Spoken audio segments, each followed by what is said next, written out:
Hey everyone, welcome to Exam Dost, my dear students. So I am back here regarding one of the very important and frequently asked question for all of you. तो यार students ना अक्सर एक ही चीज पूछ रहे हैं जो आज के टाइम में पूछी जा रही है, जिन भी बच्चों ने थोड़ा पहले से तैयारी स्टार्ट की है कि सर तैयारी और रिवीजन एक साथ मैनेज नहीं हो पा रहा है, इतना टाइम नहीं मिल रहा है कि हम लोग लेक्चर्स भी देख लें, हम लोग प्रैक्टिस भी कर लें और हम लोग पिछला सब्जेक्ट रिवाइज भी कर लें। तो बेटा आप सबसे बड़ी गलती क्या कर रहे हो? अगर आप डेली बेसिस पे कोर्स कवर कर रहे हो जिसमें कि आप प्रैक्टिस भी कर रहे हो, जिसमें कि आप लेक्चर्स भी देख रहे हो, तो ऑब्वियसली आपको रिवीजन का टाइम नहीं मिल पाएगा। आपके दिन में लिमिटेड अमाउंट ऑफ टाइम होता है।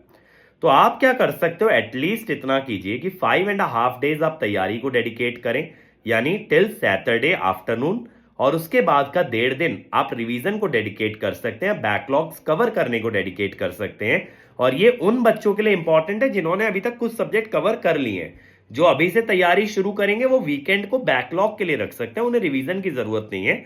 लेकिन जब आपके 3 या 4 सब्जेक्ट कंप्लीट हो जाते हैं और आपको लगने लगता है आप पीछे की चीजों को भूल रहे हो, तो आप वीकेंड्स पे रिवीजन करो। और अगर आप हमारे कोर्स के साथ जुड़े हो तो आप लोगों को मैं एक आश्वासन दे सकता हूं कि ग्रेजुअली नंबर ऑफ आवर्स आपके कम होते जाएंगे हमारी तरफ से, ताकि आप उसको रिवीजन में इन्वेस्ट कर पाए। स्टार्टिंग हैवी होगी, जो भी बच्चे अभी क्लासेस अटेंड करेंगे उन्हें थोड़ा हैवी लगेगा 7 आवर्स ईच डे, बट ये ग्रेजुअली 6 आवर्स 5 आवर्स ऐसे पे चला जाएगा, जहां पे कि फिर आपके लिए रिवीजन के लिए टाइम बच जाएगा। अगर स्टार्टिंग स्लो करूं तो आपका टाइम वेस्ट होगा। द रीजन इज कि अभी आप रिवीजन तो कुछ खास करोगे नहीं, लेकिन बाद में जब मैं टाइमिंग बढ़ाऊंगा, जो आपका क्रूशियल वाला फेज होगा दिसंबर जनवरी, वहां अगर ज्यादा आवर्स की क्लासेस लगाता हूं तो आप सेल्फ स्टडी नहीं कर पाओगे और आप रेस में पीछे रह जाओगे। तो हमेशा ध्यान रखना बेटा कि क्या चीज आपके लिए सबसे ज्यादा महत्व रखती है एक रैंक लाने में, that is your self preparation. क्योंकि देखो यार, मैं भी एक टीचर हूं, अब मेरे पास भी होंगे may be thousands of students होंगे, और वो बच्चे सभी एक टीचर से पढ़ रहे हैं तो कि सारे के सारे बच्चे रैंक ले आएंगे? नहीं ला पाएंगे ऑब्वियसली। उनमें से कुछ ही बच्चे रैंक ला पाएंगे। द सिंपल रीजन इज कि सभी बच्चों की सेल्फ प्रिपरेशन अलग अलग लेवल पे होगी।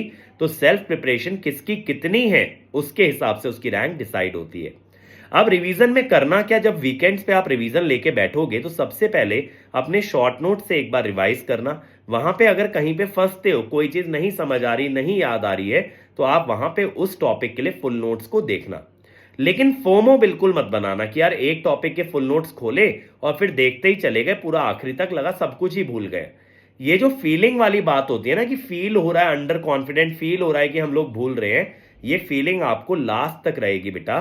तो कॉन्फिडेंस का गेम मत प्ले करो कंसेप्चुअल क्लैरिटी का गेम।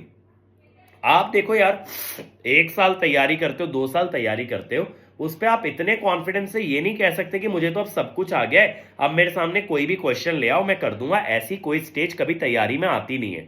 तो कॉन्फिडेंस तो हमेशा ही लो रहने वाला है, ठीक है। इवन अगर कोई बच्चा रैंक लेके आया ना, उसको भी मैं बोल दूं भाई कल तू दोबारा पेपर दे दो और इस बार फर्स्ट लाके दिखा, तो वो भी डर जाएगा। फर्स्ट रैंकर भी डर जाएगा, इवन अंडर 10 में लाने तक से डर जाएगा। तो कॉन्फिडेंस कभी 100% नहीं होगा, लेकिन that should not stop you from doing the right thing. सही तरीके से रिवीजन करो, सिर्फ इसलिए नहीं कि मुझे कॉन्फिडेंस नहीं आ रहा मैं पूरा रिवाइज कर लूं। अगर आपको ऐसा लगता है, आप एक बार पूरा रिवाइज करके देख लो, आपको उसके बाद भी कॉन्फिडेंस नहीं आएगा। ये मेरा प्रॉमिस है आप लोगों से। तो इसीलिए टेक्निक सही रखो, शॉर्ट नोट से रिवाइज करो, और उसके अलावा जहां कहीं फंसते हो वहां आप देख लो कंप्लीट नोट्स, लेकिन सिर्फ जहां पे आप फंसते हो। इसके अलावा कुछ क्लास के क्वेश्चन देख लो कि कैसे क्वेश्चन कराए गए हैं क्लास में, क्या उन्हें टेक्निक होता था सॉल्व करने का।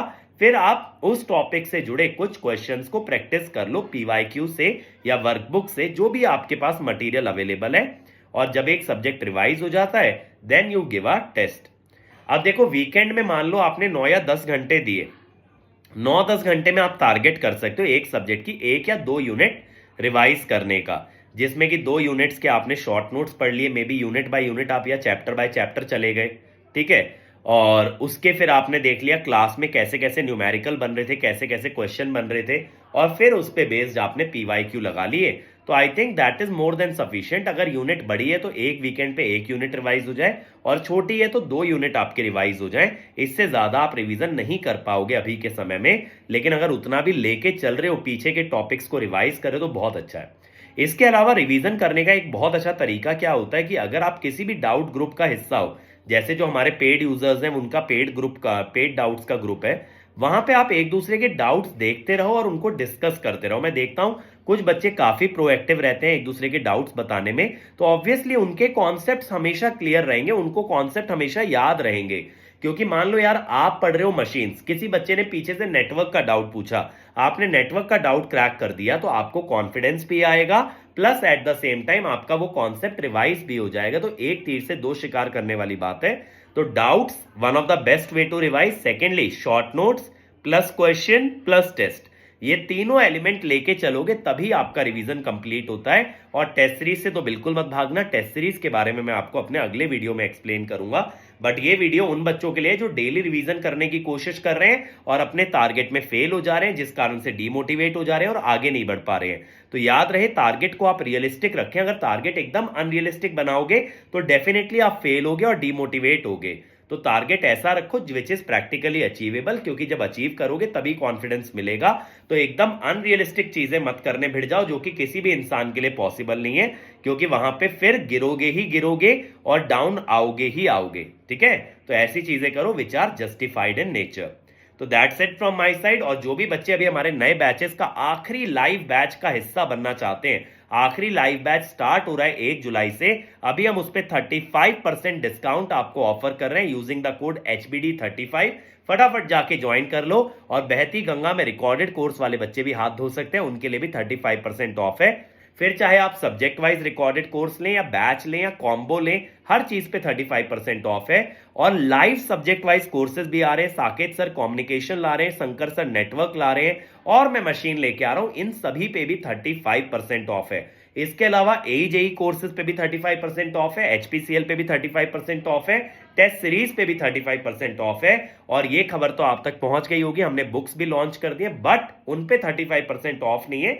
बुक्स का जो भी मिनिमम प्राइस है उसी पे वेबसाइट पे सेल हो रही है, Amazon का प्राइस उससे ज्यादा है। इसीलिए मौके का फायदा उठाओ, जाके वेबसाइट से बुक परचेज कर लो। प्रैक्टिस क्वेश्चन बैंक आ चुका है, प्रीवियस ईयर क्वेश्चन बैंक आ चुका है, और भी बहुत सी किताबें जल्दी ही आप लोगों के लिए लॉन्च होंगी। तो make sure you get the maximum benefit. और मंडे से आप हमारे साथ लाइव क्लासेस का हिस्सा बनिए, मिलके मचाते हैं, इस बार गेट को क्रैक करके दिखाते हैं। Thank you and all the best.